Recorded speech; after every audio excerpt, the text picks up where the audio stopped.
Baik, terima kasih Bu Esti atas uh, perkenalannya.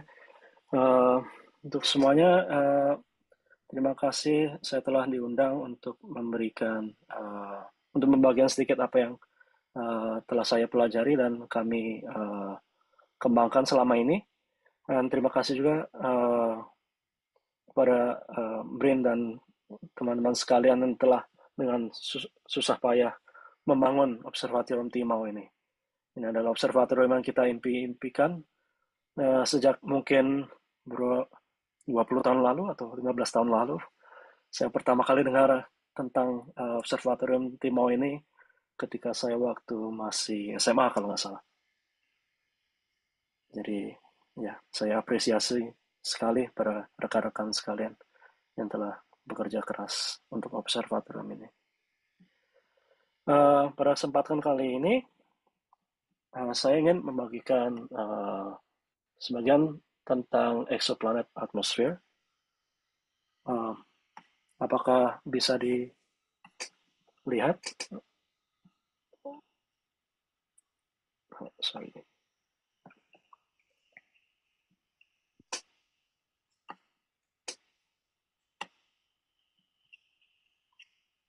Uh, halo, Belum, cek. belum bisa. Oh, belum ya, Tadi sempat belum keluar bisa. sebentar. Hah? Oh, udah ada sempat keluar. Oh ya, Uh-uh. sekarang mungkin Ya, sekarang sudah ya keluar. sudah, sudah. Oh ya, terima kasih Bu. Ya, perkenalkan nama saya Stefanus Kristianto Nugroho. Sekarang sedang postdoc di Astrobiology Center di NAUJ di Jepang. Uh, saya dulu S1 di ITS, Institut Teknologi 10 November Surabaya di bidang fisika. Lalu tugas akhir juga bersama dengan Pak Hakim di Observatorium Bosca. Lalu meneruskan S2 dan S3 saya di Tohoku dan sekarang di Jepang di Astrobiology Center. Riset saya terutama mengenai exoplanet, terutama lebih utama spesifik lagi mengenai atmosfer exoplanet dan bagaimana kita mempelajari atmosfernya. Jadi ini ada outline untuk presentasi saya pada siang ini. Jadi pertama kali saya akan memberikan perkenalan untuk apa sih exoplanet itu dan bagaimana kita mengamati atmosfer exoplanet. Setelah itu dengan saya akan memperkenalkan konsep dan teknik spektroskopi resolusi tinggi untuk mengamati exoplanet atmosfer. Dan setelah itu bagaimana kita sebenarnya membangun spektrograf secara kasar saja. Lalu potensi sains yang tidak berkaitan dengan uh, atmosfer exoplanet yang bisa digunakan, yang bisa dikerjakan dengan menggunakan spektroskopi resolusi tinggi dan juga dengan menggunakan timau instrumen timau generasi pertama, optika dan nirka. Yang pertama kali yang ingin saya sampaikan adalah tentunya mungkin sebagian besar dari kita masih ingat ketika hidup ini masih agak simpel ya, tahun 90 tahun 91 ketika semua planet-planet yang kita ketahui masih ada 9. Jadi bukan 8 setelah dipotong oleh definisi yang baru, masih ada 9. Ada Merkurius, Venus, Bumi, Mars, Jupiter, Saturnus, Uranus, Neptunus, dan Pluto.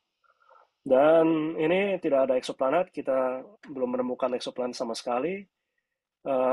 Nama-nama planet ini gampang sekali kita ingat dengan pada waktu kita sekolah. Kita harus ingat nama-namanya, urutannya, orbitnya, mana yang jauh, mana yang dekat. Dan sepertinya kita sudah mengerti bagaimana sih mereka terbentuknya. Jadi kalau kita perhatikan yang paling dekat dengan matahari, kan ini panas sekali. Jadi uh, hanya ada planet bebatuan. Karena untuk gas-gas seperti gas-gas hidrogen itu terlalu panas untuk tetap ada di jarak tersebut. Jadi hanya metal dan silikat yang bisa berbentuk solid dan membentuk planet bebatuan. Setelah itu agak jauh dari matahari, temperatur agak turun. Nah, jadi ada uh, planet-planet gas itu mungkin terbentuk karena gas-gas hidrogen, helium masih dalam bentuk gas dan bisa berakresi dan membentuk planet ini. Dan paling jauh adalah ice giants atau planet es seperti Uranus dan Neptunus. Semua yang jelas, semuanya masuk akal, dan kita kira kita mengerti. Namun hal ini sebenarnya diobrak-abrik oleh Michel Mayor dan Didier Queloz pada tahun 95 ketika mereka menemukan planet yang dinamakan 51 Pegasi b. Jadi ada planet di sekitar yang mengelilingi bintang 51 Pegasi. Jadi notasi B kecil diberikan untuk planet yang mengitari bintang induknya 51 Pegasi. Dan planet ini ternyata adalah sebuah planet gas yang jaraknya hanya 0,05 AU, astronomical unit. Jadi ini jarak planet ini ke bintang induknya itu lebih dekat daripada Merkurius ke matahari. Dan pada saat itu di Cool Star Symposium, Michel Mayor dan Didier Queloz mengumumkan hal ini, langsung gempar semua orang di komunitas di simposium itu. Karena tidak mungkin, karena bisa ada gas, planet gas seperti Jupiter kita, kok dekat sekali sama bintang induknya. Jadi semua orang bilang, itu bukan planet, jadi nggak mungkin lah terbentuk. Mungkin ada kesalahan di pengukuran atau kesalahan yang lain. Tapi setelah beberapa saat setelah paper beliau terbit, ada paper yang lain. Masih ada kemungkinan planet ini bisa terbentuk. Jadi masih ada kemungkinan sinyal yang ditemukan oleh Michel Mayor dan Didier Queloz itu benar-benar sinyal dari planet. Jadi penjelasannya adalah hal ini mungkin terjadi bila planet itu terbentuk pada jarak 5 AU seperti Jupiter kita. Lalu pada suatu saat setelah pembentukan planet itu bermigrasi ke dalam dikarenakan mungkin interaksi dengan disk yang ada di sekitar planet itu. Dan sekarang setelah penemuan hot Jupiter atau Jupiter panas, karena Jupiter yang panas, hot Jupiter, pada tahun 95 setelah itu banyak survei-survei yang menemukan planet-planet yang seperti hot Jupiter. Tidak hanya hot Jupiter dan juga ada planet-planet yang lain. Jadi di sini adalah diagram x-axis adalah discovery-nya atau tahun penemuannya. Di sumbu vertikal adalah berapa banyak penemuannya. Dan penemuan itu semakin banyak. Kalau kita bisa lihat ada 2 puncak sini adalah dari, kalau tidak salah dari Kepler mission, adalah misi transit yang menemukan banyak sekali exoplanet. Dan kalau kita lihat diagram yang lain, diagram periode orbit dengan massa, kita bisa plot seperti ini. Jadi warna yang berbeda mewakili metode penemuan yang berbeda. Kita bisa lihat bahwa di sini adalah hot Jupiter. Ada banyak sekali hot Jupiter. Dan ada banyak gas giant atau planet gas yang seperti Jupiter kita. Lalu ada ocean world dan ice giants. Mungkin ada Uranus Neptunus, seperti Uranus Neptunus. Dan juga ada planet bebatuan seperti Venus dan Bumi. Selain itu, ada planet ekstrim yang lain. Planet seperti Merkurius atau Bumi, tapi dekat sekali orbitnya hanya 1 hari. Sehingga bebatuan-bebatuan yang di permukaan planet itu bisa meleleh karena panas dan permukaannya dipenuhi dengan lava. Dan riset saya terutama adalah mengenai hot Jupiter. Kenapa hot Jupiter? Karena hot Jupiter ini adalah planet yang sangat menarik sekali yang tidak kita punya di tata surya kita. Planet ini karena sangat dekat sekali dengan bintang induknya, maka planet ini terkunci secara efektidal. Artinya adalah sisi siang planet itu akan selalu menghadap ke bintang induknya. Dan sisi malamnya akan selalu menjauhi bintang induk. Seperti bulan kita. Karena bulan kita kan agak tarik lelok kan. Kalau kita lihat bulan, sisi yang sama selalu yang kita lihat. Tidak pernah sisi yang sebaliknya. Jadi mirip sistem bumi dan bulan dengan sistem hot Jupiter dan bintang induknya. Karena itu, maka sisi siangnya sangat panas sekali dan sisi malamnya sangat dingin. Dan ini adalah laboratorium astrofisika yang paling baik kalau kita ingin mempelajari bagaimana sih atmosfer exoplanet. Karena yang pertama adalah atmosfernya relatif besar dibandingkan planet yang lain. Lalu periode sangat sangat singkat. Jadi satu hari hingga 4 hari. Jadi kalau kita mengamati, kita bisa ulangi pengamatan itu, dan nanti kita bisa tumpuk data pengamatan itu dalam waktu yang relatif singkat. Dan juga kontrasnya juga sangat rendah. Jadi kita bandingkan bintang seperti matahari dengan hot Jupiter, perbedaan kecerlangan cahayanya tidak terlalu besar jika dibandingkan dengan matahari dengan misal bumi. Lalu dengan mengamati planet ini, kita juga bisa tes teori-teori yang kita punya. Mungkin ada teori atmosfer yang kita punya, kita ingin tes apakah benar atau tidak. Dan banyak juga peristiwa atau fenomena menarik yang ada di planet ini. Yang pertama mungkin ada stratosfer, ada atau inversi temperatur di atmosfernya, dan juga ada disosiasi molekul. Karena terlalu panas, molekul-molekul akan pecah dan disosiasi. Dan bagaimana tentang pembentukan awan. Dan juga yang paling menarik menurut saya adalah adanya angin dari sisi siang ke sisi malam. Jadi ada day to night wind. Dan satu lagi adalah equatorial jet, karena ini ada gas giant yang sangat panas, maka ada jet yang berada di sekitar daerah ekuator planet ini.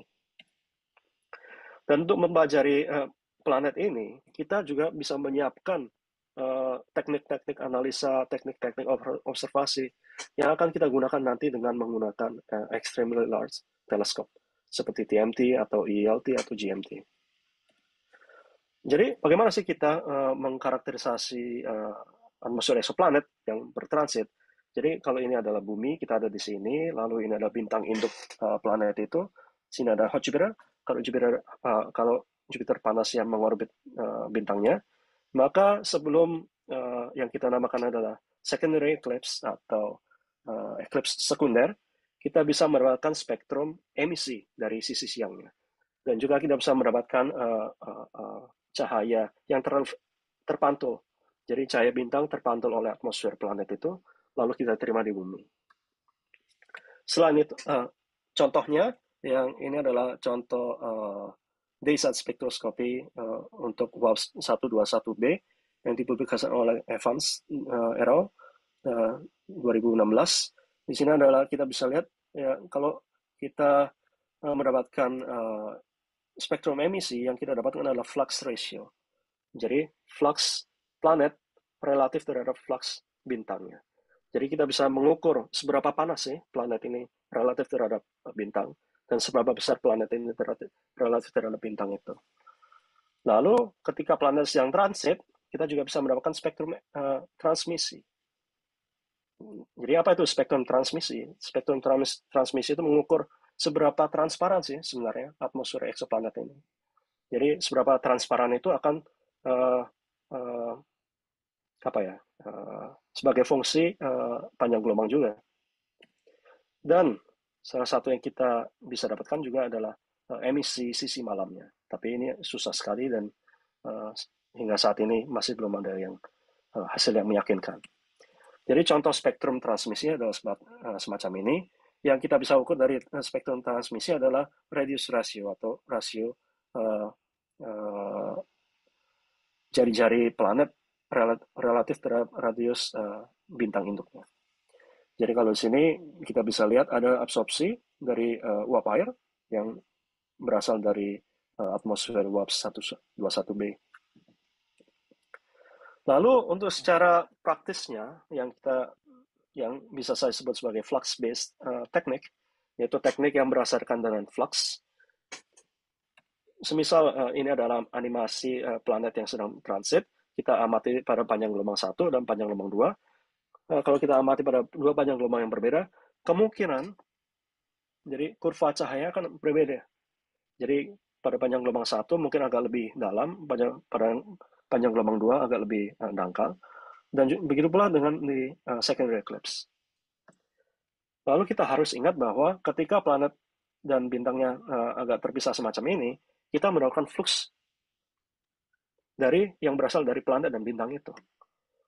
Tapi ketika planet ini berada di balik bintangnya, jadi ketika saat ini, ada di balik bintangnya, kita hanya mendapatkan uh, mendapatkan flux dari bintangnya. Jadi ada apa ya, cahaya yang turun semacam ini atau flux yang turun semacam itu. Jadi perbedaan inilah yang dikontribusi oleh planet itu. Jadi kalau kita bisa bagi planet flux dibagi dengan stellar and planet flux, maka kita estimasi sekitar semacam ini. Jadi yang secondary eclipse depth atau kedalaman secondary eclipse adalah rasio dari flux planet dan flux bintangnya. Untuk transit, ini adalah rasio dari radius planet kuadrat dibanding dengan radius bintang kuadrat. Jadi contoh nyatanya, ini adalah kurva cahaya untuk planet WAPS 39b yang diamati oleh JWST dengan menggunakan Nirispac prism. Kita bisa mendapatkan banyak kurva cahaya nih. Nah, dari banyak kurva cahaya bisa kita fit kurva cahaya. Jadi kita bisa plot ke plot yang semacam ini. Jadi beberapa panjang gelombang memiliki transit depth sendiri-sendiri.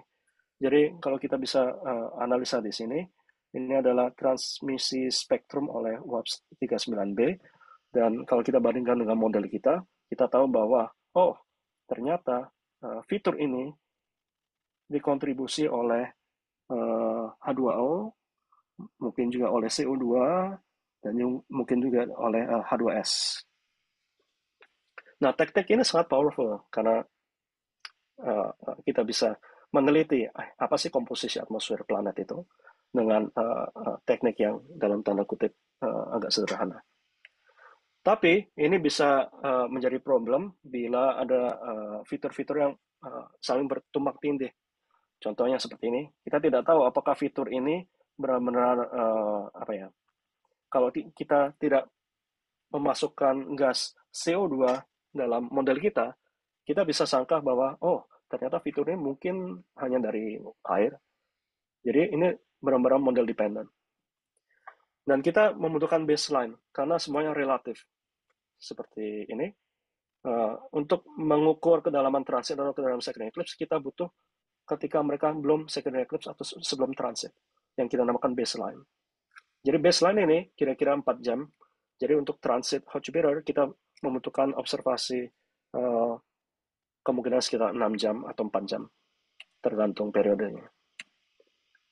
Lalu kita juga membutuhkan bintang referensi kalau kita mengamati dari bumi, karena untuk mengkoreksi efek dari atmosfer bumi. Dan hanya bisa diaplikasikan untuk planet yang transit. Lalu ini juga sensitif untuk variasi frekuensi rendah. Dan teknik ini tidak terlalu reliable untuk ground-based telescope. Dan teknik berikutnya yang saya gunakan adalah velocity-based approach atau yang menggunakan high resolution spectroscopy. Ini konsepnya seperti bintang ganda spektroskopi, tapi di sini objeknya adalah bintang dan planet. Jadi kalau bintang dan planet, bintangnya relatif diam karena masanya sangat besar sekali relatif terhadap planetnya. Tapi planetnya bergerak sangat cepat. Jadi kalau kita amati secara terus-menerus, stellar lines, garis absorpsi dari bintang itu akan tetap pada satu posisi, tapi garis absorpsi atau emisi dari planet akan bergerak. Mungkin adalah blue shift atau red shift, bergantung dengan kapan kita mengamati planet itu. Lalu kita harus mengkoreksi spektrum teluriknya. Setelah dihapus spektrum teluriknya, kita bisa menggabungkan semua garis-garis absorpsi atau emisi planet itu dengan cross korelasi. Dengan cross korelasi kita bisa menggabungkan, misal ada 1000 garis emisi, kita gabungkan jadi satu sinyal.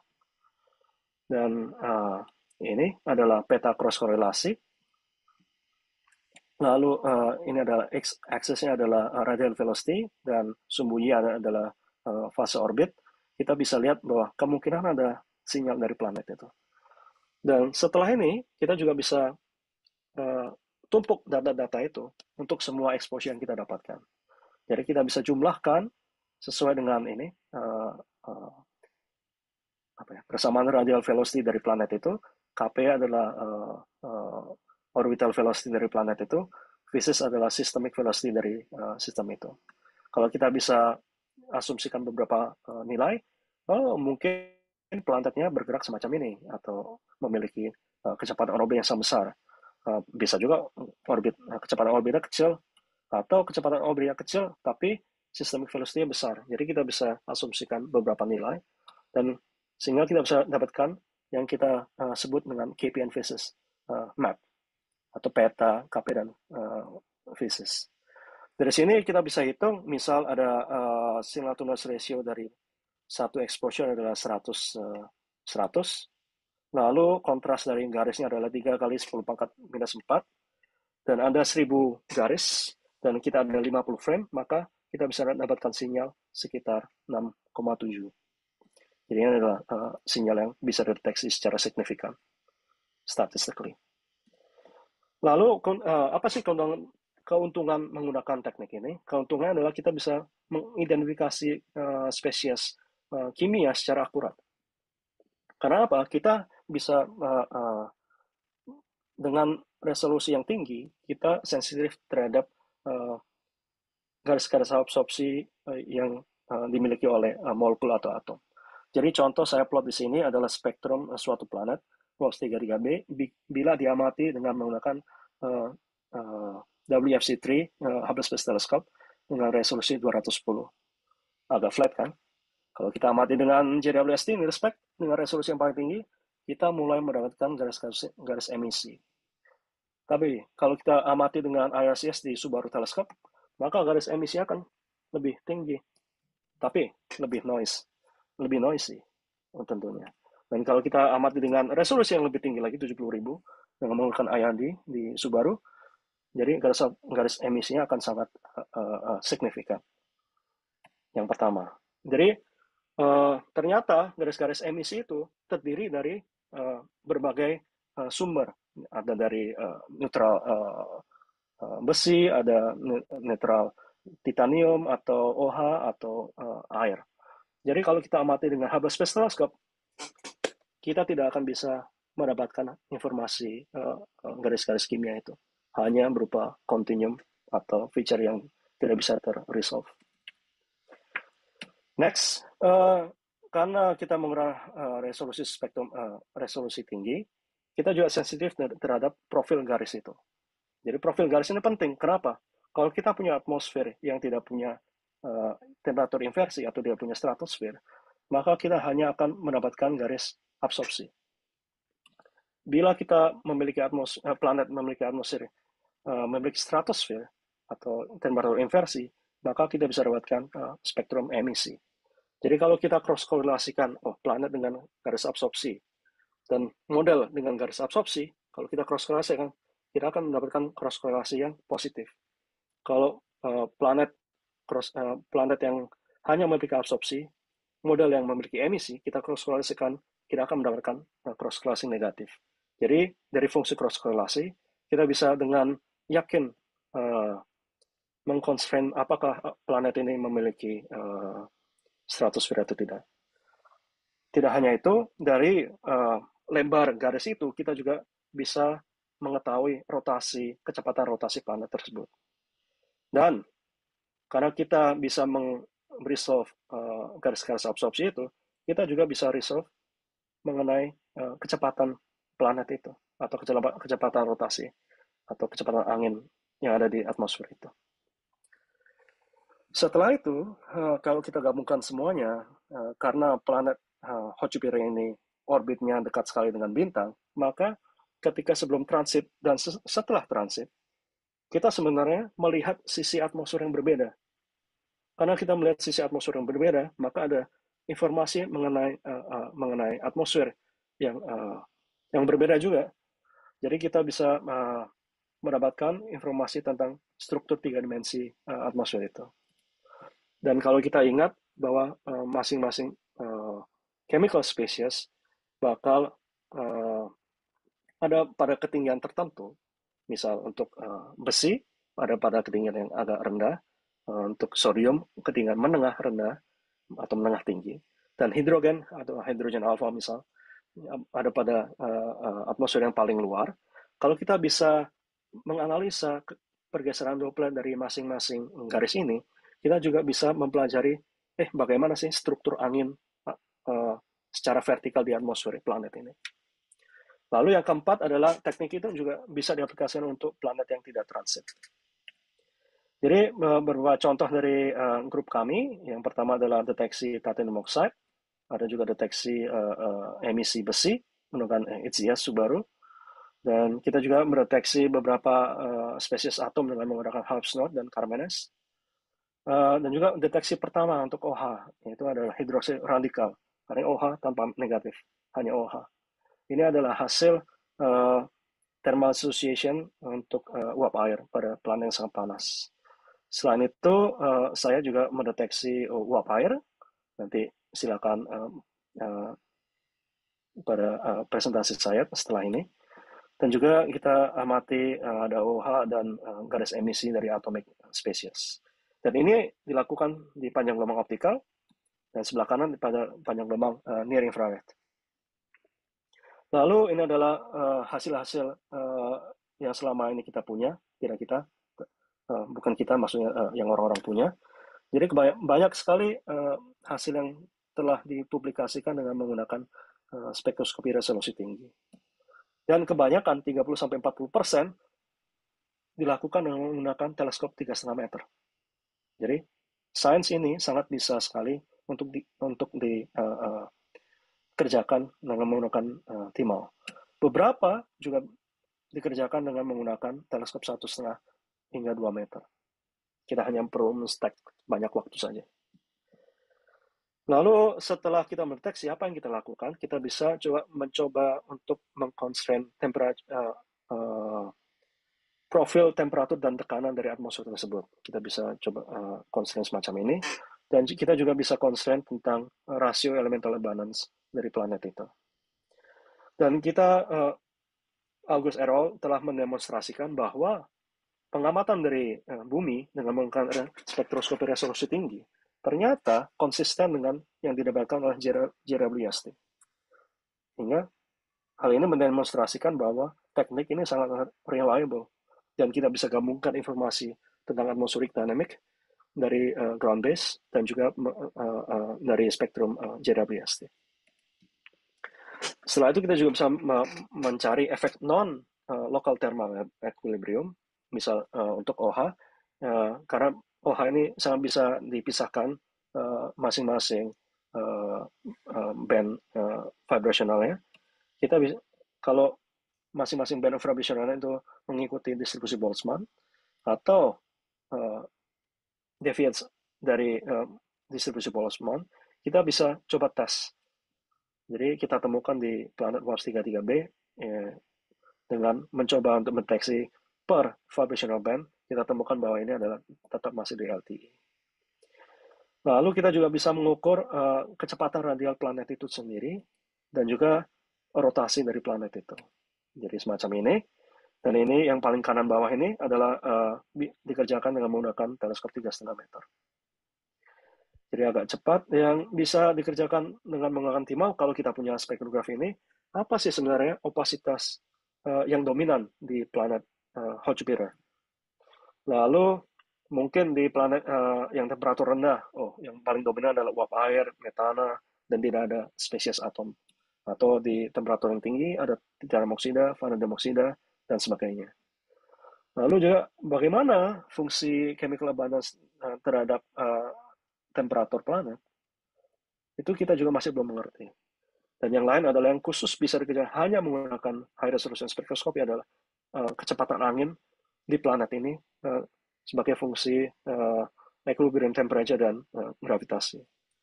Dan kalau kita punya instrumen ini, kita bisa bersinergi dengan misi-misi luar angkasa.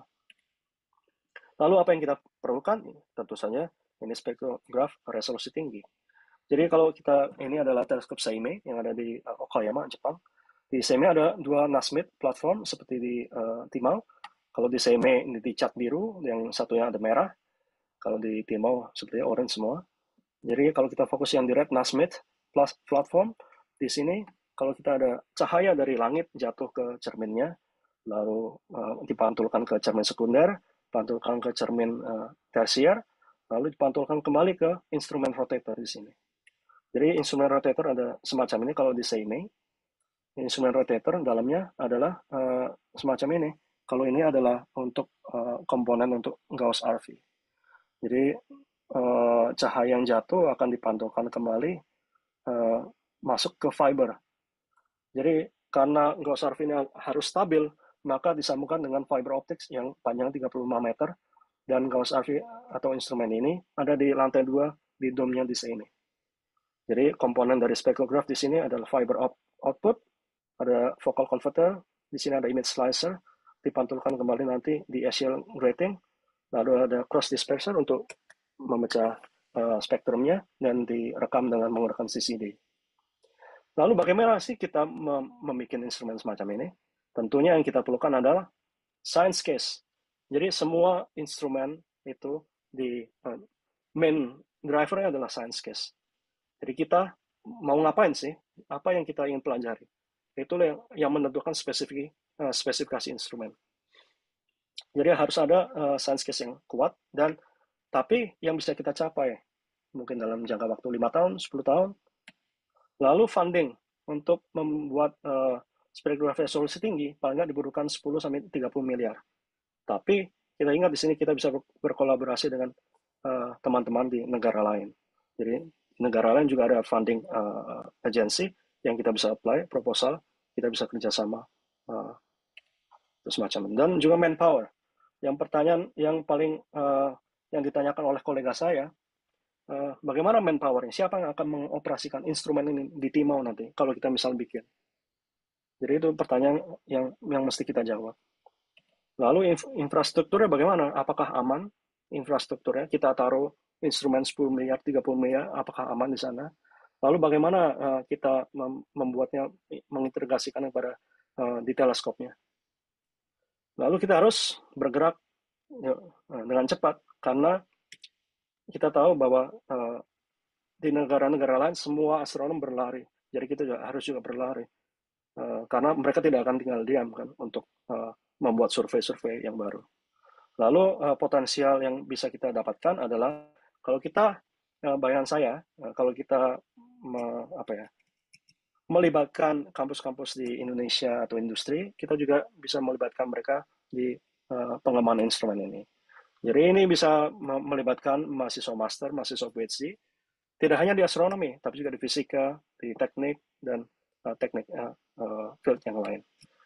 Dan tentu saja untuk generasi selanjutnya. Jadi timeline yang rata-rata yang kita untuk membangun spektrograph resolusi tinggi ini, mungkin tahun pertama harus ada science case yang khusus, konsep preliminary design dan feasibility.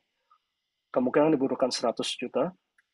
Lalu setelah itu adalah fundraising, kita apply proposal ke funding agency, KKNI atau yang lain. Mungkin butuh 2 tahun, belum tentu diterima. Setelah mendapatkan fund penuh, kita harus mendesain instrumen secara detail, optomechanics dan sebagainya macam, lalu kita konstruksi instrumennya. Setelah itu ada lab testing untuk kalibrasi di lab, dan setelah itu commissioning, instrumen taruh di teleskop, kita tes dan segala macam, 1 tahun dan beroperasi. Kalau kita mulai sekarang, kemungkinan kita bisa menyelesaikannya pada tahun 2034. Jadi butuh waktu yang sangat lama sekali. Lalu ada 2 tipe instrumen, ada facility instrumen yang dibuat untuk observatorium. Lalu tujuan manfaat dari instrumen ini sebenarnya agak general, agak umum, jadi tidak terlalu spesifik. Ada mode observasi juga ada banyak, tapi waktu untuk pengembangannya agak lama. Contohnya ada HDS, High Dispersion Spectrograph di Subaru. Lalu yang kedua adalah PI type, jadi untuk kelompok tertentu, bukan untuk observatorium, kelompok tertentu, tujuan tertentu, misal HARPS di Lasia, hanya untuk digunakan awalnya untuk mencari exoplanet. Lalu yang harus kita tahu adalah, kalau ada PI instrumen mau titip instrumen di Timau, maka mereka biasanya akan, apa yang kita dapat sih kalau kita taruh instrumen situ? Mungkin kita dapat guaranteed time observation, seperti yang di ISO, mereka dapat spesifik, mungkin ada 3 bulan untuk semester ini. Mereka bisa mengamati objek-objek tertentu yang mereka inginkan. Atau kalau di Subaru Telescope, kita tidak dapat guaranteed time. Tapi kita berhak untuk mengajukan yang kita namakan sebagai Subaru Strategic Program. Jadi ini adalah program yang sangat besar sekali, mungkin untuk 5 tahun, per tahun ada berapa puluh malam yang didedikasikan hanya untuk program ini. Tapi yang kita harus hati-hati adalah kita harus pastikan bahwa semua program ini melibatkan orang-orang yang di Indonesia. Jadi tidak hanya masukkan nama kita, tapi kita harus minta teknologi transfer. Jadi tidak hanya mendapatkan data, tapi harus ada transfer teknologi ke pada kita.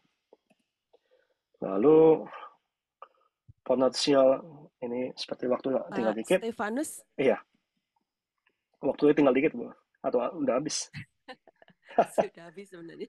Oh iya, kalau gitu saya teruskan yang paling saya inginkan untuk tunjukkan itu sebenarnya ini. Apa sih selain high resolution spectrograph, kalau untuk first gen instrument, optika dan nirka, kita bisa meneliti tentang TTV atau transit timing variations. Kita bisa mencari planet yang lain.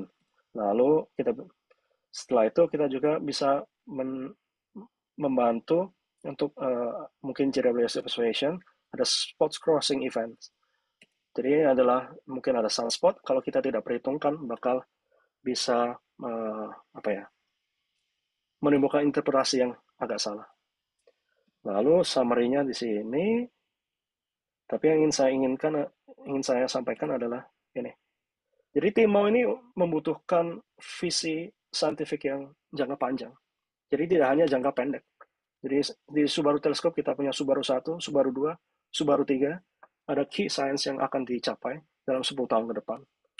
Jadi yang saya ingin sarankan, tidak hanya membentuk Science Advisory Committee, tapi juga Time Allocation Committee dan referee harus dipisah. Science Advisory Committee memikirkan tentang science, Time Allocation memikirkan tentang alokasi waktu, referee untuk menilai proposal-proposal. Ada Timau user meeting, lalu kalau bisa operational cost masukkan di APBN, supaya bisa gratis untuk semua orang di Indonesia. Dan juga mungkin ada time exchange dengan komunitas yang lain, Seimei atau teleskop yang lain. Jadi saya tutup dengan ini. Nah, terima kasih. Terima kasih Pak Stefanus untuk presentasi yang luar biasa.